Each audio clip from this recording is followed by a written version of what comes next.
Hey friends, I'm going to continue reading Ramona the Pest.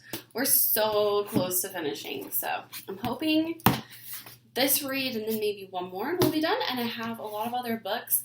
I went to our classroom, I think 2 weeks ago, and I picked up a bunch of chapter books that we can read after we finish this one. So don't worry, we have plenty to read. Alright. Before the class started seat work, Ramona went to her teacher with her precious bloody tooth and asked, "Would you keep this for me?" Ramona wanted to be sure she did not lose her tooth, because she needed it for bait to catch the tooth fairy. She planned to pile a lot of clattery things like saucepans and pie tins and old broken toys beside her bed, so the tooth fairy would trip and wake her up. Miss Benny smiled as she opened a drawer of her desk. "Your first tooth? Of course, I'll keep it safe so you can take it home for the tooth fairy. You're a brave girl." Ramona loved Miss Benny for understanding. She loved Miss Benny for not being cross when she was late for school. She loved Miss Benny for telling her she was a brave girl. Ramona was so happy that the morning went quickly. Seat work was unusually interesting. The kindergarten now had sheets of pictures, 3 to a row, printed in purple ink by a ditto machine. One row showed a top, a girl, and a toe. The kindergarten was supposed to circle the top and the toe because they both began with a T, and cross out the girl because the girl began with a different sound. Ramona dearly loved to circle and cross out and was sorry when recess time came. "Want to see where my tooth was?" Ramona asked Eric. When the class had finished with tea for the day and had gone out to the playground, she opened her mouth and pulled down her lower lip. Eric was filled with admiration. "Where your tooth was is all bloody," he told her. "The glory of losing a tooth." Ramona ran over to Susan. "Want to see where my tooth was?" she asked. "No," said Susan. "And I'm glad you were late because I got to open the door to my very first day as door monitor." Ramona was mad that Susan had refused to admire the bloody hole in her mouth. No one else bravely had lost a tooth during kindergarten.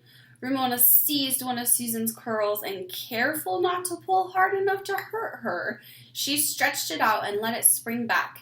"Boing!" she cried. And then she ran off, circling towards the jungle gym and coming back to Susan, who was about to climb the steps to the traveling bars. She stretched another curl and yelled, "Boing!" "Ramona Quimby!" shrieked Susan. "You stop boinging me!" Ramona was filled with the glory of losing her first tooth and the love for her teacher. Miss Benny had said she was brave. This day was the most wonderful day in the world. The sun shone, the sky was blue, and Miss Benny loved her. Ramona flung out her arms and circled the jungle gym one more on feet light with joy. She swooped towards Susan, stretched a curl, and uttered a long drawn-out "Boing!"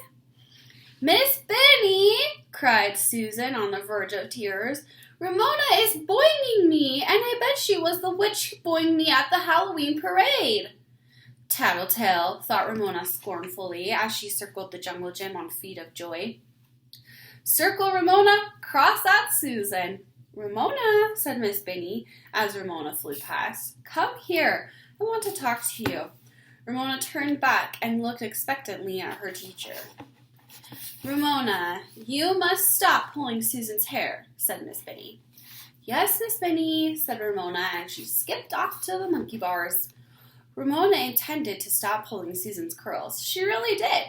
But unfortunately, Susan would not cooperate. When recess was over and the class was filing back into the room, Susan turned to Ramona and said, "You're a big pest." Susan could not have chosen a word that Ramona would resent more. Beezus was always saying she was a pest. The big boys and girls on Ramona's street called her a pest, but Ramona did not consider herself a pest.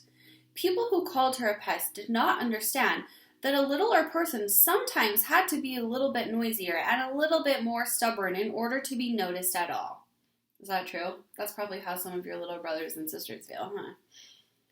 Ramona had to put up with being called a pest by older boys and girls, but she did not have to put up with being called a pest by a girl her own age.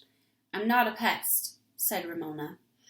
And to get even more, she stretched out one of Susan's curls and whispered, boing.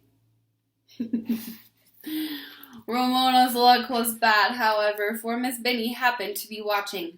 Come here, Ramona, said her teacher. Ramona, I'm disappointed in you. Miss Benny's voice was serious. Ramona had never seen her teacher look so serious. Well, Susan called me a pest, she said in a small voice. That is no excuse for pulling hair, said Miss Benny. I told you to stop pulling Susan's hair, and I meant it. If you cannot stop pulling Susan's hair, you will have to go home and stay there until you can. Ramona was shocked. Miss Benny did not love her anymore. The class was suddenly quiet, and Ramona could almost feel their stares against her back as she stood there looking at the floor. Do you think you can stop pulling Susan's hair? Asked Miss Benny. Ramona thought, could she really stop pulling Susan's hair? She thought about those thick, springy locks that were so tempting. She thought about Susan, who always acted big. In kindergarten, there was no worse crime than acting big. In the eyes of children, acting big was worse than being a pest. Ramona finally looked up at Miss Benny and gave her an honest answer. No, I can't. Miss Benny looked a little surprised. Very well, Ramona. You will have to go home and stay there until you can make up your mind not to pull Susan's curls. Now? Ramona asked. You may sit outside on the bench until it's time to go home, said Miss Benny. I'm sorry, Ramona, but we cannot have a hair puller in our kindergarten. No one said a word as Ramona turned and walked out of kindergarten and sat down on the bench. The little children next door stared at her through the fence. The workmen across the street looked at her in amusement. Ramona gave a long, shuddering sigh, but she just managed to hold back the tears. Nobody was going to see Ramona Quimby acting like a baby. That girl has been bad, Ramona heard the 4-year-old next door say to her sister. When the bell rang, Miss Benny opened the door to see her class out and said to Ramona, I hope you'll decide you can stop pulling Susan's hair so you can come back to kindergarten. Ramona did not answer. Her feet, no longer light with joy, carried her slowly toward home. She could never go to kindergarten because Miss Benny did not love her anymore. She would never get to show and tell or play grade duck again. She wouldn't get to work on the paper turkey Miss Benny was going to teach the class for Thanksgiving. Ramona sniffed and wiped the sleeve of her sweater across her eyes. She did love kindergarten, but it was all over now. Cross out Ramona. Not until she was halfway home did Ramona remember her precious tooth in Miss Benny's desk. Chapter 8. Chapter 8. Kindergarten Dropout. Why, Ramona, whatever is the matter? Mrs. Quimby wanted to know when Ramona opened the back door. Oh, nothing. Ramona had no trouble hiding the gap in her teeth. She did not feel like smiling, and not having a tooth to leave for the tooth fairy was only a small part of her trouble. Mrs. Quimby laid her hand on Ramona's forehead.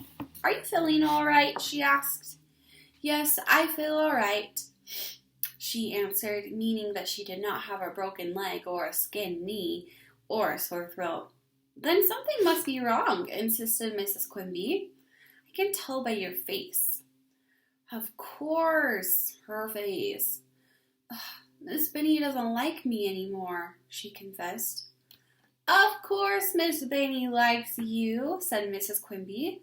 She may not like some of the things you do, but she likes you. No, she doesn't, contradicted Ramona. She doesn't want me there anymore. Ramona felt sad thinking about the recess and the new seat work that she was going to miss out on. Why, what do you mean? Mrs. Quimby was confused. Of course Miss Benny wants you there.